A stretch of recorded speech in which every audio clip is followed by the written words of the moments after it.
की वीकनेस गजब की बढ़ रही है। जरा स्क्रीन पे दिखाइए मारुति, जरा स्क्रीन पे दिखाइए एमएनएम और दिखाइए स्क्रीन पे Tata Motors, Eicher Motors. Nifty के टॉप 4 लूजर्स यही स्टॉक है। 5 से 6.5% की कमजोरी के साथ कामकाज। ऑटोस पे बात करूंगा लेकिन स्क्रीन पे आपको नजर आएंगे केयरएच के chief rating officer Sachin Gupta साहब। Sachin ji hi, good morning, thank you so much जुड़ने के लिए। सचिन जी, आज सुबह से एक ही चीज पे सब लोग बात कर रहे थे, वो है कच्चा तेल। किस तरह से डायनामिक्स बदल रहे हैं, किस तरह से हमारी अर्थव्यवस्था के लिए इक्वेशन शायद बदलती हुई नजर आए। केयरएच में आप लोगों का आकलन क्या है? गिवन क्रूड 120 के ऊपर एक कांस्टेंट बन जाए तो कितनी दिक्कत है हमारे भारतीय बाजारों के लिए? और आप लोगों ने कुछ back of the envelope calculation किए होंगे सचिन जी। आज शाम को अगर बढ़ना है तो कितने मैग्नीट्यूड से बढ़ना चाहिए ताकि पेट्रोल पंप प्राइसेस, ताकि यथास्थिति बनी रहे? Thank you for calling me अपने चैनल पे। इसमें देखिए 2-3 चीजें हैं।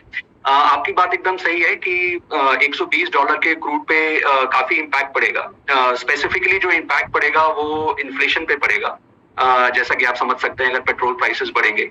बट अभी तक प्राइसेस बढ़े नहीं है एंड वो पॉलिटिकल एक कॉल है जो सरकार ने अभी नहीं लिया है प्राइसेस बढ़ाने का।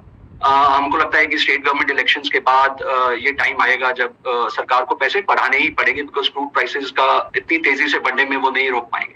बट एग्जैक्ट कैलकुलेशन करना इसलिए मुश्किल है because ultimately it will be a political call कि गवर्नमेंट कितना पास ऑन करती है price rise of crude to the consumers. Because some part हमको लगता है कि वो सारा का सारा प्राइस राइज अभी नहीं पास ऑन करेगी। दे मे hold back and maybe reduce the duties to some extent, or the OMCs may be kind of required to face the brunt for a little while longer अगर वो पूरा का पूरा pass on नहीं करते।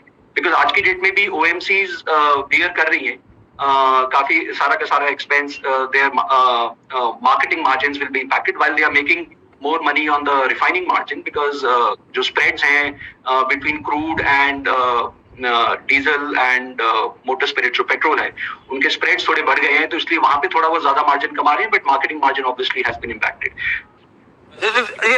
तो उस ब्रेक इवन को बनाए रखने के लिए कुछ रिपोर्ट्स कह रही थी कि अब कितना बढ़ेगा, कितने स्टैगर्ड मैनर में बढ़ेगा, कितना एब्जॉर्ब करना पड़ेगा, सब अपनी जगह।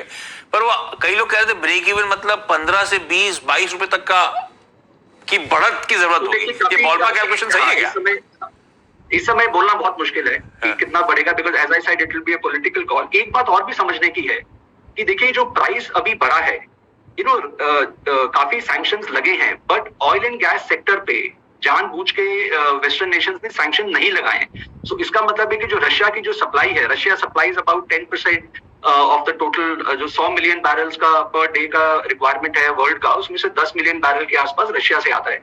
उस 10 में से 5 वो खुद कंज्यूम करते हैं, 5 एक्सपोर्ट मार्केट में आता है। तो 5 मिलियन बैरल पर डे का जो सप्लाई है वो अभी है मार्केट में।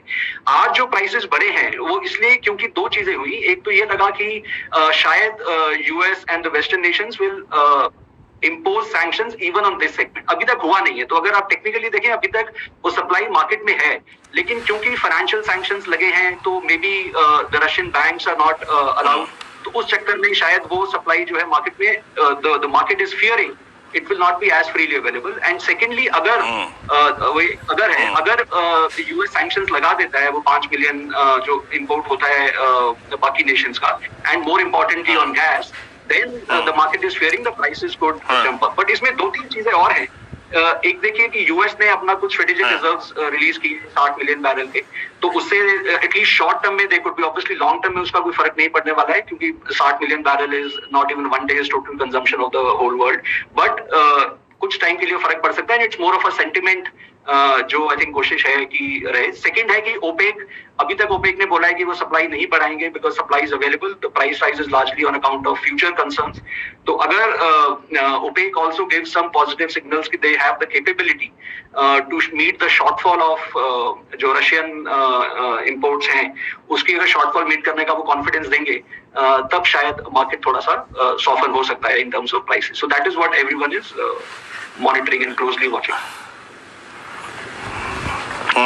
तो सचिन जी, अगर आप देखें आपने अब तक की जो बात कही, क्रूड पे बात कही, और साथ ही साथ आपने कहा कि जो शॉर्ट टर्म अगर आप देखें तो आई थिंक जो सप्लाईज आ रही हैं वो डेफिनेटली अगर आप देखें जो रशिया का डेफिसिट है उसको शायद भरने में नाकाम रहे।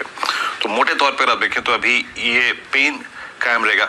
सचिन जी, आप एग्जैक्टली अगर आप देखें इमर्जिंग मार्केट्स की स्थिति क्या देखते हैं इस वक्त? आज सुबह सुबह अगर आप देखें जो बॉन्ड यील्ड है और स्पेशली अगर आप देखें जो डॉलर इंडेक्स है जिस तरीके से बिहेव कर रहा है, ऑलमोस्ट क्लोजर टू 100, ऐसे में अब देखिए हम तो बीते लगभग साल भर से एफआईएस का लिक्विडेशन झेल ही रहे हैं और इस बार वो सिवियर हो गया है, 7,000 करोड़ रुपए की डेली सेलिंग।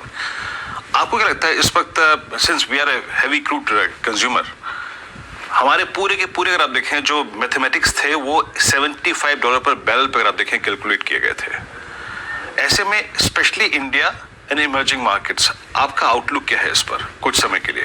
देखिए, इमर्जिंग काफी अच्छा क्वेश्चन आपका। इमर्जिंग मार्केट्स आप देखिए पहले से ही इन्फ्लेशन, और इनफैक्ट इमर्जिंग मार्केट्स नहीं पूरी दुनिया में इन्फ्लेशन काफी ज्यादा है, largely because of the commodity price rise. अभी तक यूएस एंड इवन इंडिया जो रिजर्व बैंक्स हैं दोनों देशों के, उन्होंने इंटरेस्ट रेट्स नहीं बढ़ाए थे इवन दो इन्फ्लेशन काफी ज्यादा है। और उसका एक रीजन यही था कि दे वर एक्सपेक्टिंग कि द सप्लाई साइड सिचुएशन टू अपने आप वो ठीक हो जाएगी, जैसे कि जो सडन डिमांड आई थी बिकॉज ऑफ जब कोविड खत्म हो रहा था तो इसलिए डिमांड ज्यादा थी, तो उनको लगा कि शॉर्ट टर्म सप्लाई इश्यूज है और धीरे धीरे वो सप्लाई इश्यूज खत्म हो जाएंगे और इन्फ्लेशन भी कम होगा।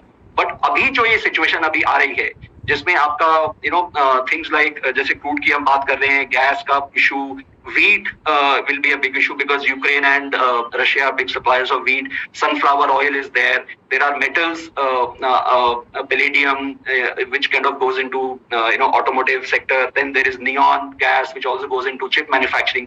ये सब जो चीजें हैं, इसका again supply side issues और बढ़ रहे हैं। तो उसकी वजह से इन्फ्लेशन विल कंटिन्यू, और अगर इन्फ्लेशन कंटिन्यू रहेगा तो देखिए फिर बॉन्ड इंडेक्स पे उसका फर्क आएगा।